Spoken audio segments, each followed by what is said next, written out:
Hello BSc part third के student. आज chemical kinetics के अंतर्गत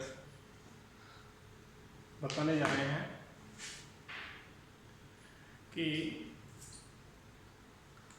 अपक्रिया का जो रेट लॉ होता है वो किन किन फैक्टर पर निर्भर करता है। रेट लॉ जो है वो अभिकारकों की सांद्रता, जैसे कि हम लॉ ऑफ मास एक्शन में जानते हैं, द्रव्यानुपाती क्रिया के नियम के अनुसार जानते हैं कि किसी भी अपक्रिया का जो वेग है वो अभिकारकों की सांद्रताओं के घात के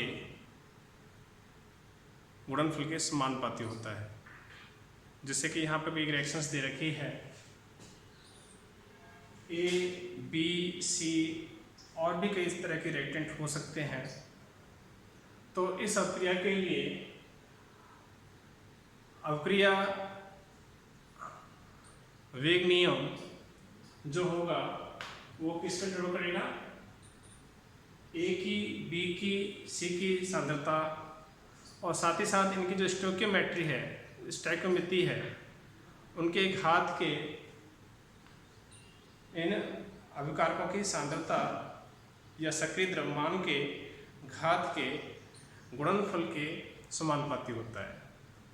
जहाँ पर जो K है, ये सामने दिखाई दे रहा है K, ये कहलाता है रेट कांस्टेंट कहलाता है। रेट कांस्टेंट को हम स्पेसिफिक रिएक्शन रेट भी कहते हैं। यदि यहाँ पर हम अभिकार की सांद्रता या सक्रिय द्रव्यमान यूनिट ले लें, एक इकाई ले लें हम, वो यानी कि 1 मोल पर लीटर लें, तो यहाँ पर जो अपक्रिया का जो वेग होगा वो K के बराबर होगा। तो इस तरह से हम यहाँ पर स्पेसिफिक रिएक्शन रेट के डिफाइन कर सकते हैं कि किसी भी अपक्रिया का रेट कांस्टेंट या स्पेसिफिक रिएक्शन रेट वह क्वांटिटी है जब अभिकारक की सांद्रता 1 मोल पर लीटर उपस्थित हो, उनके बीच में अपक्रिया कराए। तो इस तरह से यहाँ पर जो है ये किसी भी अपक्रिया के लिए रेट लॉ कहलाता है। यहाँ पर ए, B, small C, small D, ये सभी क्या है? इनकी स्टोइकियोमिति है और इन स्टोइकियोमिति को इन सक्रिय द्रव्यमान के घात से मल्टीप्लाई करें तो हमें जो प्राप्त होता है वो रेट लॉ प्राप्त होता है। तो इस तरह से यहाँ पर ये जो इक्वेशन है ये रेट इक्वेशंस कहलाता है। यहाँ पर यदि डायमेंशन निकालना चाहें, dimension and unit of K, तो हम इजीली कैलकुलेट कर सकते हैं। किस तरह से कैलकुलेट करेंगे हम, किस तरह से यूनिट या डायमेंशन हम K की ज्ञात करेंगे, ये डिपेंड करता है किसके ऊपर? इन अभिकारकों की स्टोइकियोमिति पर निर्भर करता है। साथ ही साथ अपक्रिया का वेग इनके स्टोइकियोमिति पर निर्भर करता है कि इनकी स्टोइकियोमिति कितनी है। यदि यहाँ पर जितने भी स्टोइकियोमिति रिएक्टेंट की स्टोइकियोमिति है वो माने कि n है, और n को हम इस तरह से डिफाइन कर सकते हैं a + b + c, ये कुछ भी वैल्यू हो सकती है, नेगेटिव भी हो सकती है, जीरो भी हो सकती है और पॉजिटिव भी हो सकती है, फ्रैक्शन में भी हो सकती है। और ये क्या कहलाता है? n यहाँ पर ये अपक्रिया की कोटि कहलाती है। अपक्रिया वेग समीकरण में जो पावर है उनका यदि योग कर दिया जाए, जो हमें संख्या प्राप्त होती है वो क्या कहलाती है? अपक्रिया की कोटि कहलाती है। तो हम यहाँ पर एक तरह से इस तरह से लिख सकते हैं। तो इस तरह से यहाँ पर जो यूनिट है A का वो क्या है? मोल पर लीटर है। इस तरह से रिप्रेजेंट करें हम, तो यहाँ पर K का और रेट का क्या होगा? रेट का डायमेंशन क्या होगा? मोल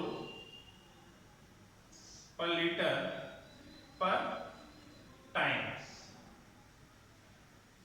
ये किसका है? रेट का है, क्योंकि यहाँ पर x किस में है? Change in concentration upon time.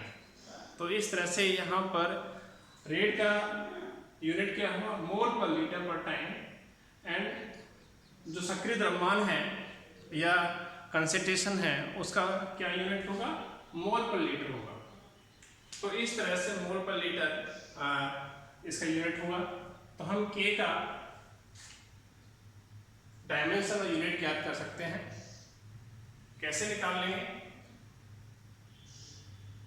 यहां पर R की power R upon K equal to क्या हो जाएगा,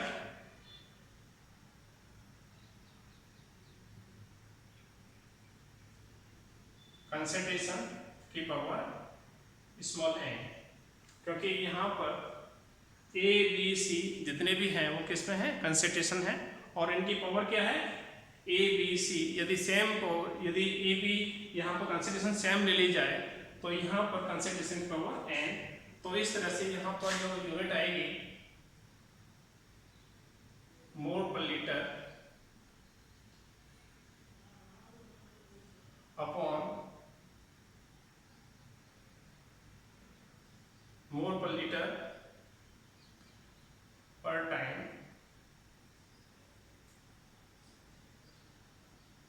मोल पर लीटर। क्योंकि यहाँ पे n क्या है, n यहाँ पर ऑर्डर ऑफ रिएक्शन है, अभिक्रिया की कोटि है। तो इस तरह से यहाँ पर क्या होगा, इसका यूनिट मोल पर लीटर की power 1 minus n upon time. तो इस तरह से हम लिख सकते हैं मोल की पावर 1 माइनस n, लीटर की पावर n माइनस 1 और ये टाइम इनवर्स। तो यहाँ पर अभिक्रिया की कोटि किस पर, यहाँ पर K का जो यूनिट है वो डायमेंशन है वो किस पर निर्भर करेगा, वो डिपेंड करेगा अभिक्रिया की कोटि पर। और यहाँ पर n जो है अभिक्रिया की कोटि है, और अभिक्रिया की कोटि बताता है कि जो रेट लॉ है वो अभिकारकों की सांद्रता के पावर के समानुपाती होता है। तो यहाँ पर जो पावर है n वो अभिक्रिया की कोटि कहलाती है। और ये यदि किसी अभिक्रिया के लिए यहाँ पर इनकी स्टोइकियोमेट्री और n का वैल्यू यदि समान आता है, इनका योग समान आता है, तो अभिक्रिया कैसी होगी, वो सरल अभिक्रिया होगी। अन्यथा कैसी होगी, एक कॉम्प्लेक्स अभिक्रिया होगी।